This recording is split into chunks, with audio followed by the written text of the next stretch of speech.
we go. One more.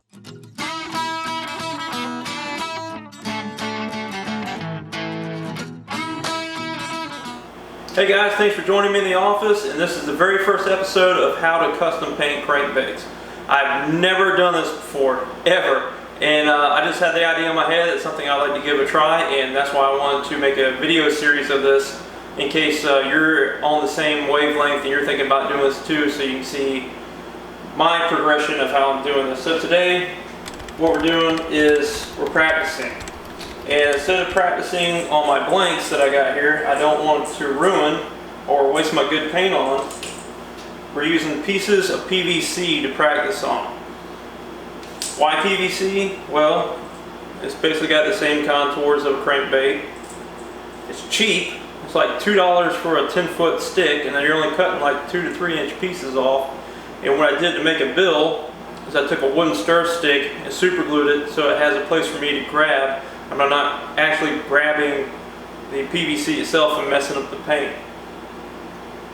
So that's how we're going to practice today. Before I did all this, I went out and researched it. There's a group on Facebook called Brotherhood of Custom Crankbait Painting, and those guys were a big help, so definitely a shout out to them. They suggested what paint to get, what equipment I needed, and how I needed to get started. So I went on Amazon, got myself a little pump for pretty cheap. I'll leave a link down in the description of that. It'll be an affiliate link so you can check it out. Just basic stuff like airbrush cleaner, reducer, some paints, a little cleaning pot here so you're not spraying crap all over your work area. And something they told me to do was do not use the little $20 Chinese ones. Go ahead and buy once and cry once and get yourself a nice Iwata Eclipse airbrush. I picked mine up at Hobby Lobby. They're $150, but it's like anything else. If you get good quality, it's the only one you're ever going to need. So that was my way of thinking. And when I actually do start brushing these baits, I went to Harbor Freight, and they have these little things. It's called Helping Hands. It has little alligator clips. You can actually clip your bait into there, and it'll hold it for you so you're never touching the bait. You just pick up this whole stand and move it around, or leave it off to the side of the dry. They're about $4.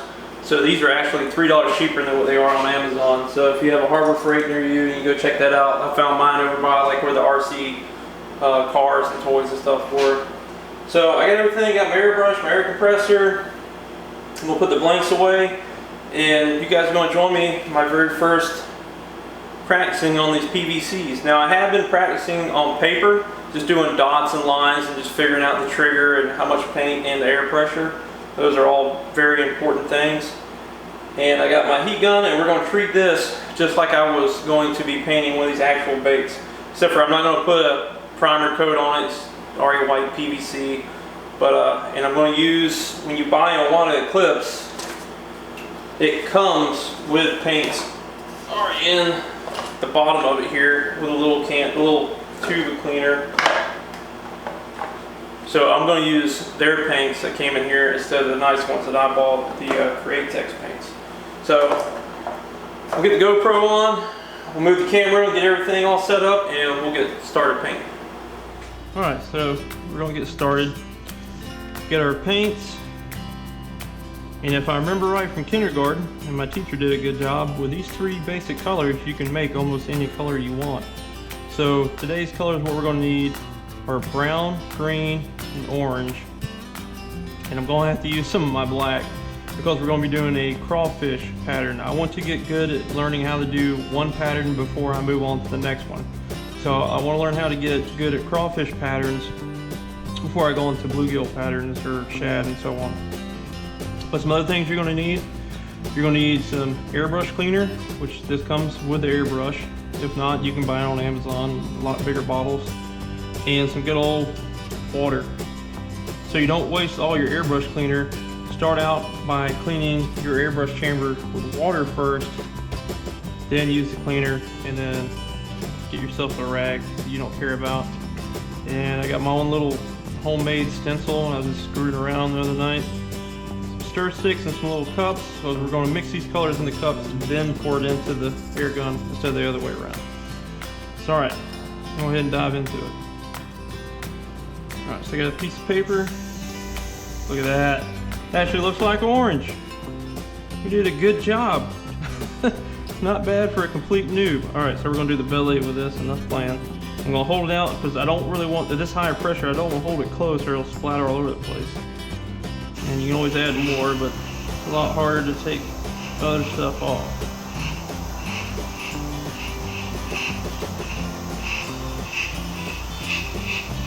Not a bad looking orange, to be honest with you.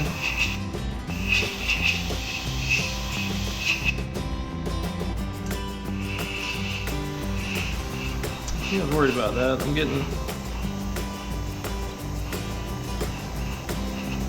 some dark spots in there.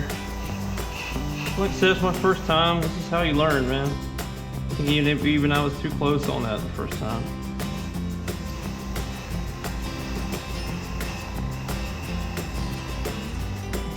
There we go.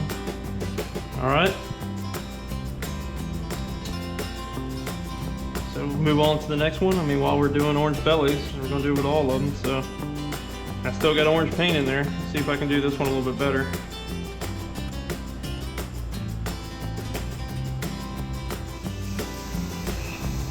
Oh yeah. Hold it back, Joe. Hold it back. All right, so now we get our paint on there. Before we start moving on to the next color, we're going to get a hair dryer or heat gun, and we're going to want to heat set these. And turn them on. My light does not like this heat gun. You just want to keep it moving. Don't need to get crazy with it. Just a couple of seconds. One done.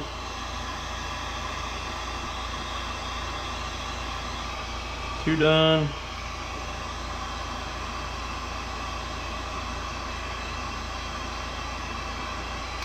And three. I'll do the top of our bait.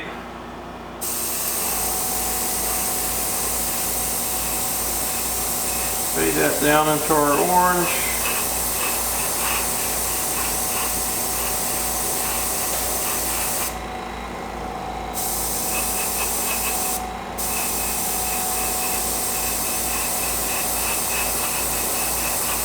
Darker on the back.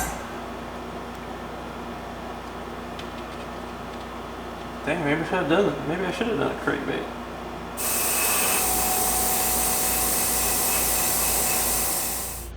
All right, so mixed our brown up.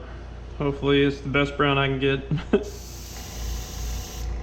Looks all right, it'll work. Now we're going to spray the backs of these, or what would be the back, I should say. Ain't too bad.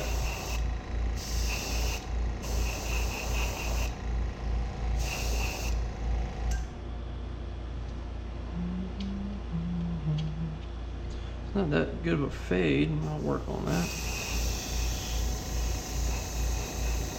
There we go.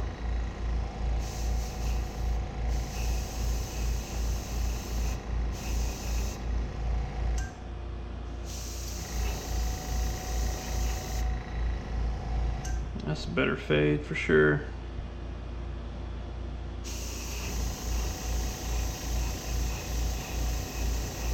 That's why I'm doing this, so I can learn.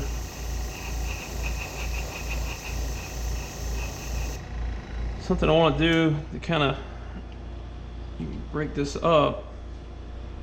Still got a pretty good bit of brown left. Just put it way back and just barely miss the whole thing.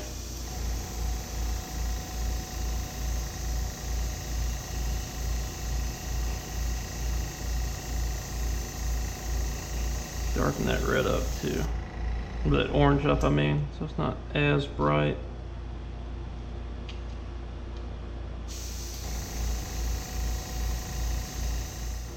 Alright, so I got my black put in the gun, and I have my air pressure turned way down to about 15 to 12 psi since we're doing detail work.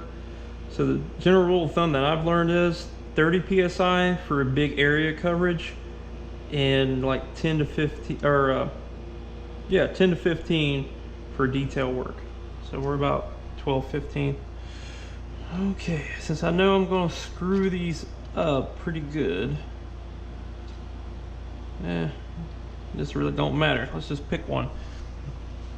this is where that helping hands would really come into play. I'm having to hold this stencil, and hold the bait at the same time and get that on there. So about like that. Test my spray pattern. Ooh. There we go. So I'm gonna start up close to his back. What would be his back? You want to start on the stencil and bring it off and trace it. This is where the gloves come into play too.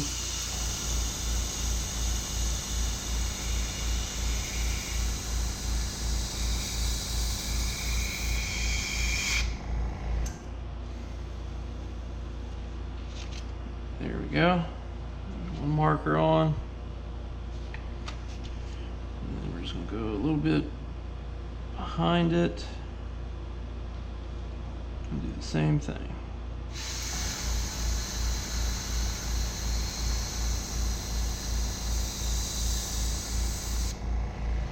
Freehanding this is very shaky, FYI. That's why I actually ordered some clamp stencils that clamp around the bait, so I can just cover it and it'll do it for me, but you need to start with the basics.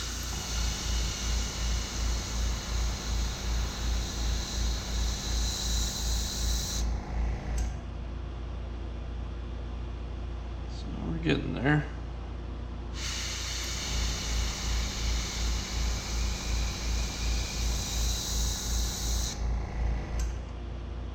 And then, I don't know, maybe one more right here at the very back.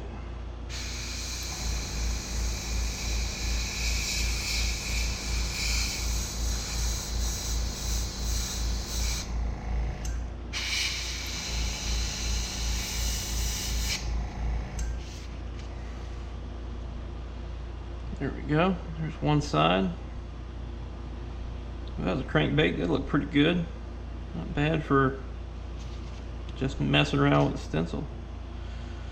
So then I'm going to create, I'm not going to have you guys sit here and watch me do all of these like this. So I'm going to go through and do the other ones, and we'll be back when it's all done. Alright, so I got all my little shell markers made on my fake baits. So there's only a couple more things I'm going to do left. I'm going to take these lines and connect them to the other sides. I'm going to do the same thing on the bottom. And then we're going to give her 2 eyes and maybe some speckles, and it'll be done. So I'll show you how I'm going to connect those lines. Do the same thing on the other side.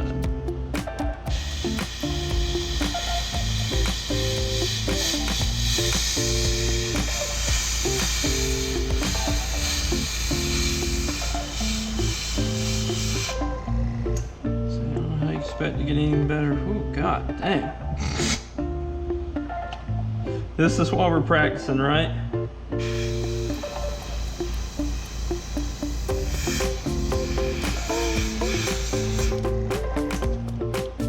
I think I better stick with straight lines. On a regular crankbait that wouldn't look too bad, and god I went over on this. That's what we're gonna do here. We're not going to nuke it, we're just going to straight line and connect.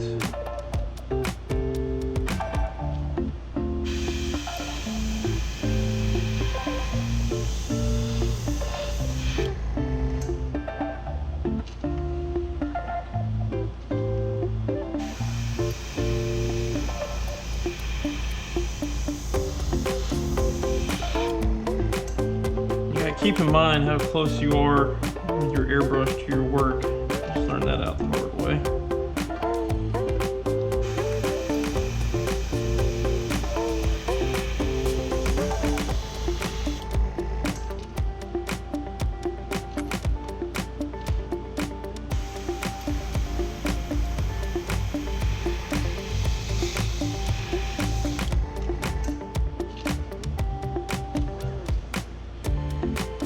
Well, the top didn't come out too bad. The bottom's crazy. Let's go ahead and give them a couple of eyes while we're here. Now this you do want to get in close. Pull back until I see black. There's an eye. Alright, so we're all done. That's my first attempt at trying to paint lures, just kind of messing around and practicing. And what we came up with. So we learned how to splatter, we learned how to put stencils on there and trace lines, and what not to do when you trace lines. Putting eyes on here, fading colors in. And I have to say, if that was actually on a bait, I would throw that, especially after you put in the epoxy and everything. That's not, I would, you know, I have to say it's not too bad for my first time, never airbrushing or painting before. So that's what we came up with.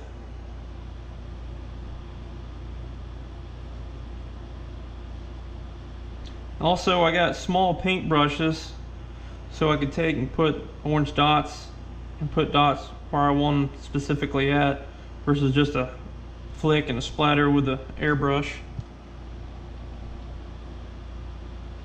The browns and the greens and the orange faded in. This is our learning curve, let's call it, piece right here, but the other ones came out pretty good. Fade and all. Well guys, that's going to be it for the video. If you fell asleep through it, now's the time to wake up.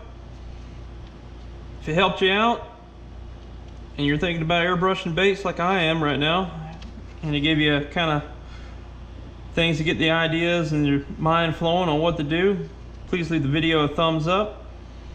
If you're new to the channel or you want to follow along with the series of me painting these baits, go ahead and head over and click that subscribe button, and right next to it is the bell notification, so you can ring that bell and get notified whenever these videos come out. I thank you guys for watching through my blunders and learning of how to paint baits and mixing colors and cleaning the airbrush and what happens if you get a clog and all that crap. So thank you very much for tuning in and watching. You've been watching Dinsmore Outdoors. I'm Joe. Remember, we do more than Dinsmore. We'll see you out there next time.